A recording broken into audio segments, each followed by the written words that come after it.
Levantamento encomendado pela ONU aponta que o número de homicídios contra mulheres negras aumentou 54% nos últimos 10 anos. Elas são mais vítimas da violência do que mulheres brancas. Neste caso, o número de assassinatos caiu 10% no mesmo período. De qualquer forma, o feminicídio é um grande problema na sociedade brasileira. O país é o quinto do mundo no número de assassinato de mulheres.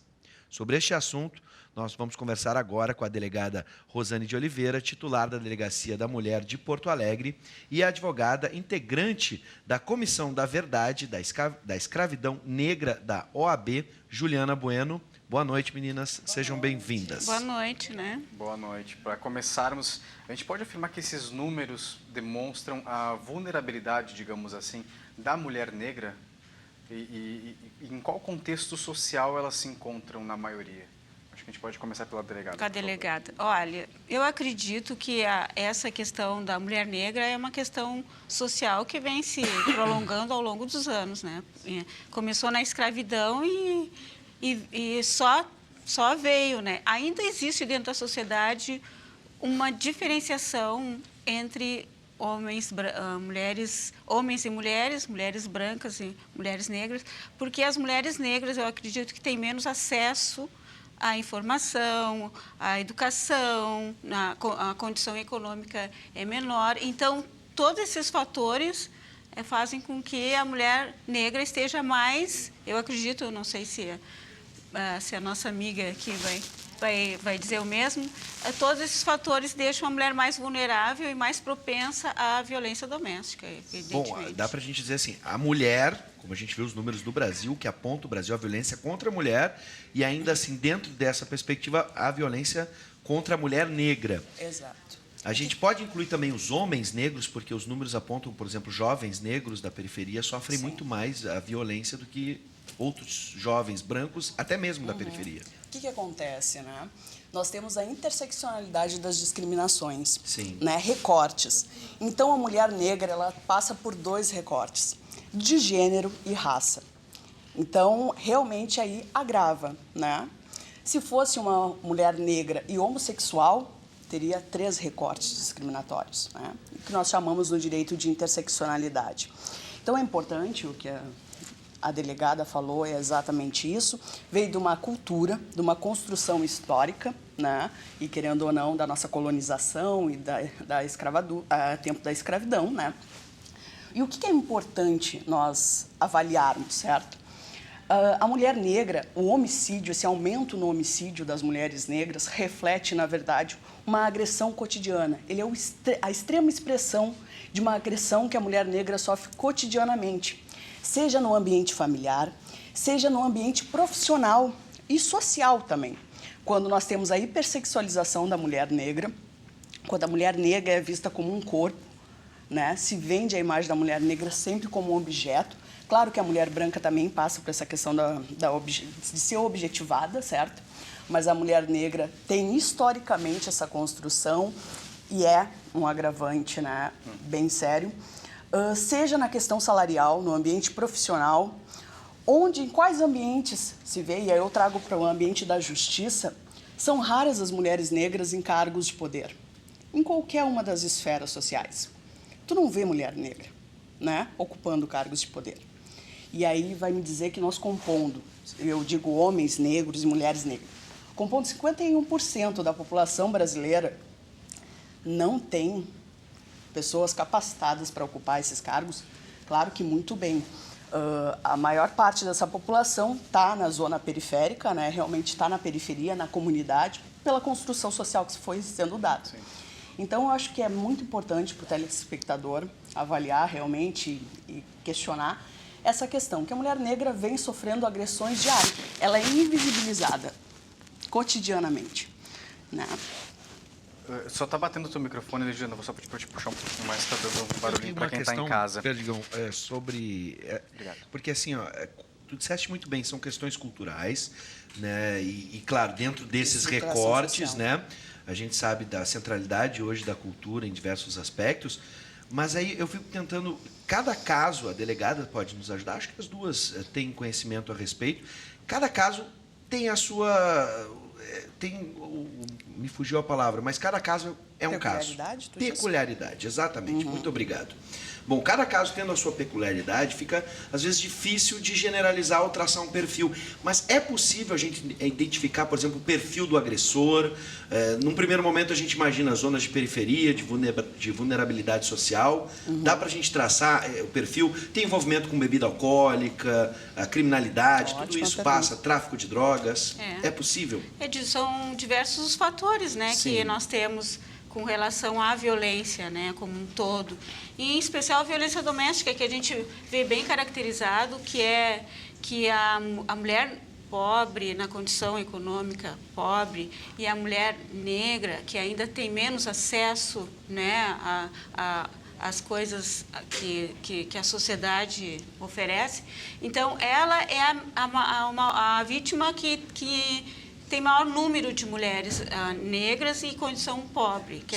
Porque as mulheres de outra classe social ou com uma condição econômica melhor, elas procuram outros meios, né? A gente chama de cifra negra, nós não temos esse quantitativo, porque tem mulheres que não procuram a delegacia ainda, né? E elas vão para outros locais, consultórios médicos, advogados, né? Procuram outros recursos que não a delegacia para a mulher. Ou seja, os números não são finais, não estão. E o que acontece com a mulher negra e na condição pobre quando ela sofre uma violência? Ela não vai no posto de saúde, ela vai diretamente para a delegacia. Ela vai diretamente para a polícia, né? Que é onde ela sente que, de alguma forma, ela vai ser amparada. A delegacia para a mulher, a de Porto Alegre, da qual eu sou titular, ela é uma porta de entrada para essas mulheres. É como se elas pedissem, como não, né? De fato, elas pedem socorro, né? Por uma marginalização que elas sofrem. Né? Mas ainda existem mulheres que não procuram, ainda há uma resistência? Olha... Até só para complementar, favor, eu não sei se a gente consegue fazer um paralelo entre essas mulheres que acabam morrendo em decorrência da violência, se elas realmente chegaram a procurar a polícia ou se esses homicídios acabaram acontecendo por falta da procura também. Não, é difícil dizer, desculpa. É difícil dizer isso porque nós temos homens agressores que fazem uma ameaça e matam a mulher.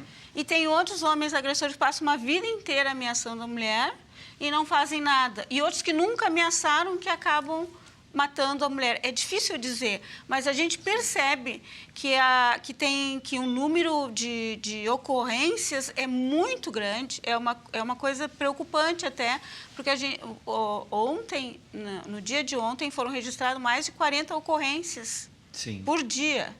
Ou seja, nós temos em torno de 1.000 ocorrências por mês. Isso é um número bem grande, né, de ocorrências. Então, a gente percebe que ainda há muita violência, né, no ambiente familiar.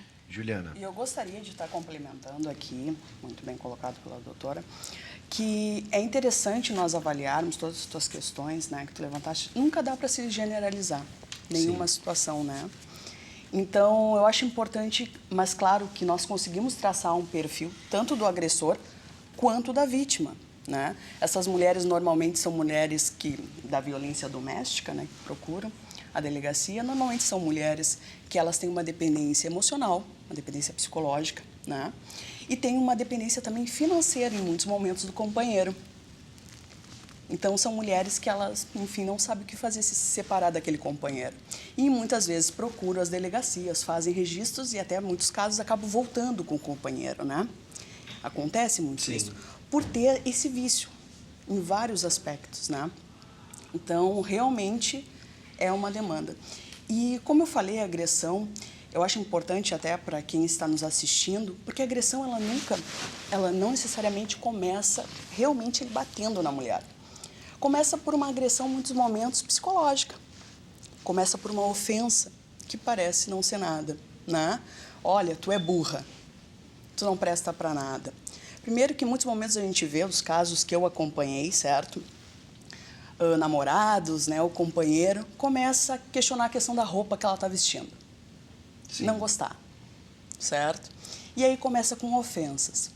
Então, não necessariamente a agressão ela já chega realmente ele espancando a mulher. Começa com ofensas, tu não presta para nada, aí daqui a pouco é um empurrão, daqui a pouco é um tapa. E essa mulher vai achando que não vai passar disso. E acaba entrando Deixa eu nesse... fazer uma questão bem objetiva. No caso de uma agressão verbal, antes que se chegue ao fato de uma agressão física, é possível já fazer a denúncia? Pois é, a Lei Maria da Penha prevê a medida protetiva de Sim. urgência em todos os casos, até num caso de um delito que nós chamamos de menor potencial ofensivo, que é uma ameaça, uma vias de fato, uma injúria, né? Então, com isso, a gente já pode solicitar, requerer, né? Ela requer, é a própria vítima que pede via ofício as medidas de proteção, que é que a gente chama de medidas proibitivas. O agressor não pode isso, não pode, ele não é são vários não pode, né? Sim. Condutas que não são permitidas. E essa medida protetiva vai para o fora e a juíza defere, e dali a gente pensa assim, bom, agora que a gente conseguiu atuar num delito, por exemplo, de ameaça, nós vamos impedir que esse agressor continue fazendo e chegue a uma lesão corporal grave e um homicídio. Então, o que são as medidas protetivas na Lei 11.340? São medidas acautelatórias, né? São medidas cautelares. Sim. Não há uma definição ali. É só para que a poeira baixe, que os ânimos se apaziguem e o agressor momentaneamente saia de casa. Se ela entender que é isso que ela quer, realmente ela vai persistir. Mas, caso contrário, ela vai chegar na frente do juiz em audiência e vai dizer que não quer mais. Mas o que nós fizemos é tentar impedir que ele avance, né, na escala, por exemplo, como a doutora falou, na questão da injúria, depois uma ameaça, depois uma lesão, depois até a morte da vítima. A gente consegue, Juliana, ter uma média, não sei se existe essa possibilidade, a gente saber uma média da idade dessas mulheres negras que sofrem esses tipos de crimes? Não saberia te dizer exatamente agora, mas são mulheres jovens. São mulheres jovens. Bem jovens. Tu disseste ali uma coisa que me chamou a atenção. A dependência financeira a gente imagina. Mas muitas pessoas usam o argumento de mas se tu foi agredida por este animal, por que tu continua voltando para este homem, que é um crápula, e aí enchem de adjetivos o cidadão, né? E aí eu fico pensando, é a questão emocional, tu tinha dito, né? Uma dependência emocional. Muitas pessoas simplificam dizendo, é amor. Como é que vocês interpretam a questão desse fato aí é o seguinte: por que a mulher desiste da ação? Ela vai uma vez, duas vezes, três vezes e acaba sempre desistindo e voltando.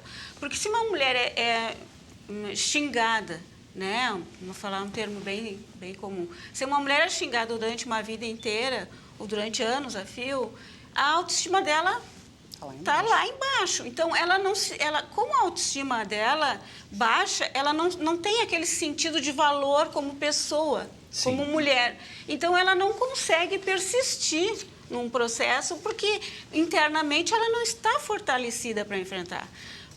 A condição econômica é um dos fatores que fazem com que a mulher não registre, mas 74,4% das mulheres têm medo dos seus agressores, né? E 18% apenas que não sabem dos seus direitos.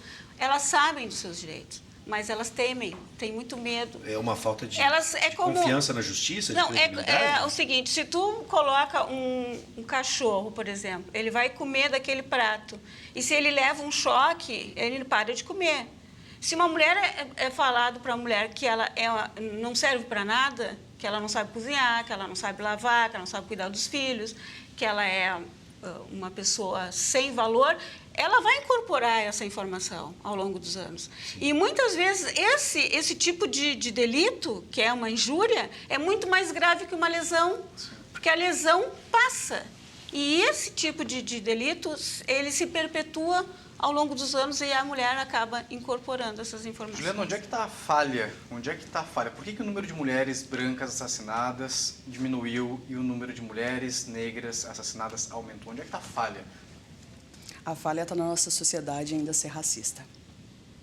É uma falha estrutural, de construção estrutural. De valor. De valor. Como a gente pode consertar isso? Olha, eu acredito na educação. Realmente nós prepararmos as novas gerações através de uma educação de inclusão, de respeito, né? E quando a gente trata de direitos humanos, é importante entender o valor que está envolvido nisso, né? Quando se diz em ensinar direitos humanos, enfim, né? Disseminar os direitos humanos, é o valor. Em uma família onde algumas pessoas podem estar nos assistindo e saber de alguma história, enfim, em famílias onde a mãe sofre violência psicológica, violência física, onde tem crianças, meninas, provavelmente, falando do caso das mulheres negras, são negras, pardas, e meninos também, que já vão crescendo naquele ambiente. A gente consegue transformar, na tua opinião? Claro que consegue. E aí eu te digo como uma profissional da área de desenvolvimento humano também, sou coach. Claro que se consegue. Para todo ser humano a solução, né? A não ser casos clínicos realmente, né, que venha com um transtorno. Mas para todos há solução, sim. Eu sou a favor, inclusive, porque as pessoas não gostam de falar de violência, né? Em especial violência doméstica, sim, como o câncer, né? As pessoas fingem, Receio, né? o não falar parece que não existe. Me lembro o ditado, Faz de aquele conta que ditado não- popular, em briga de marido e mulher, ninguém mete a colher. Né? Existe Então, essa cultura. parece que não existe, mas nós devemos falar assim, né, doutora Com Juliana? certeza. Nós devemos falar da violência doméstica, porque nós temos que passar esse tipo de informação para as pessoas. Eu sou a favor de que haja uma cadeira de violência doméstica num curso secundário, não sei, é uma coisa para se pensar. Por quê? Porque as crianças que vivem num ambiente violento, elas não sabem identificar esse tipo de ambiente violento. Porque elas viveram uma vida inteira, aquilo para eles é a normalidade. normal. Exatamente. Né? Então, a criança tem que identificar que ela está num ambiente violento. Bom, a gente está chegando ao final da nossa conversa, o assunto é extremamente complexo, né? Com certeza. E sabemos que muita coisa deve acontecer e evoluir, especialmente a parte de educação. A minha pergunta final, na verdade, seria para que vocês conversassem diretamente com as pessoas que estão em casa, assim como a delegada já começou a conversar com quem está em casa, seja da família ou até mesmo próximo. É possível, por exemplo, um vizinho que presencia um ato de violência doméstica contra uma mulher, especificamente uma mulher negra, como a gente está conversando hoje, fazer essa denúncia? Que tipo de procedimento ele deve fazer, já que às vezes de dentro da família não inicia o processo de denúncia? É possível, delegada? Sim, qualquer pessoa pode fazer o Diz que registro da denúncias. ocorrência, denúncia. Mas o que ocorre? Nós recebemos a denúncia Sim. e depois nós vamos verificar se realmente há veracidade naquele fato, né? Muito bem. E vocês acham que a Lei da Maria da Penha está sendo devidamente aplicada? Eu vou ser bem sincera, claro que houve, com a questão da política pública em si, né? Houve uma melhora, uma disseminação da informação, mas ainda é um desafio, né? Porque para que uma lei tenha efetividade, precisa de uma estrutura. Né? Certo, perfeito. Então, em muitos momentos o judiciário está fazendo a sua parte, a polícia está fazendo a sua parte, e aí chega em algum momento que o sistema falha. Né? Então, precisa haver realmente um equilíbrio, né? O sistema tá como um todo aí se falando, tendo uma fala, né, interligada. E se eu posso deixar uma mensagem para quem está nos assistindo, a primeira coisa que eu na verdade indico é que a gente questione os paradigmas que cada um tem, né? Porque só a partir do questionamento é que realmente a gente pode começar a lançar um novo olhar sobre as coisas, sobre as situações, né? Então, o meu convite é que tu lance um novo olhar sobre a sociedade, um novo olhar sobre, enfim, as situações que tu vive, e questione, né? O questionamento faz muito bem, nos abre novas portas, um novo olhar sobre as coisas, e é o que nós precisamos. E com certeza nós precisamos cada dia mais estar debatendo sobre a questão racial, né? Porque, claro, tem a nossa estruturação social, mas a questão racial é o pontapé aí, né? A violência doméstica, enfim, tudo está interligado e realmente é importante cada dia mais se tenham espaços que tragam esses temas, que estejam debatendo, informando as pessoas, né? E provocando, né? Estou aqui também para fazer uma provocação. O espaço está olhar. aberto para as duas, sejam sempre bem-vindas. Eu Muito quero agradecer a obrigada. disponibilidade da delegada Rosane de Oliveira, titular da Delegacia da Mulher de Porto Alegre e advogada integrante da Comissão da Verdade da Escravidão Negra, da OAB, Juliana Bueno. Sejam sempre bem-vindas. Muito obrigada e parabéns pela iniciativa de vocês de estarem propondo esse tema aqui. Muito obrigado. Agradecemos.